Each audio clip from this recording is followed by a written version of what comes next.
আসসালামু আলাইকুম, কেমন আছেন সবাই? তো আজকে একটা নতুন জামা কাজ করতে বসলাম। এটা আমারই জামা। আমি অনেকদিন পরেই একটা সুতো দিয়ে জামা কাজ করছি। তো আমি তেমন একটা ভালো কাজ করতে পারি না, তবুও নিজের জন্য শখের বশে করা আর কি। তো প্রায় শেষ, এটা কমপ্লিট। এখন আমি শেষের ফুলটা আপনাকে জাস্ট করে দেখাচ্ছি। তো এখানে আমি ভরাট দিয়ে সব ফুলগুলো ফিল আপ করেছি। এখন পাতার কাজটা করছি এবং পাতার কাজটা শেষ হলে এরপর নিচের দিকে আস্তে আস্তে কাজটা করব। জানি তেমন একটা ভালো কাজ হচ্ছে না, কারণ আমি প্রফেশনালি কিছু করি না, জাস্ট শখের বশে করা। তো এভাবে করে আমি এটাকে সেলাই করে নিচ্ছি। প্রায় আহ, আধা ঘন্টার মতো এই ফুলটা করতেই আমার লেগে গেছে।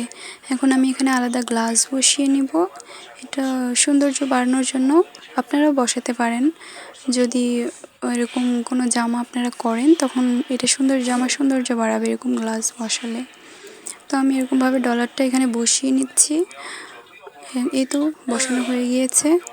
এবার আমি পুরো জামাটা আপনাদেরকে একবার দেখাচ্ছি।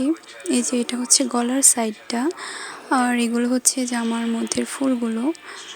এখানে আমি কয়েকটা ছটকা ছটকা ফুল দিয়েছি সুন্দরের জন্য। তো এই তো ফুলগুলো দেখাচ্ছি আপনাকে। প্রায় এখানে ৮-১০টার মতো ফুল আমি দিয়েছি। আর শেষে এই যে পুরো জামাটা কেমন হয়েছে জানাবেন। এটা অনেক গর্জিয়াস করে করা হয়েছে, আর হাতাটা একটু বেশি কাজ দিয়ে করা হয়েছে। কেমন হয়েছে জানাবেন। আল্লাহ হাফেজ।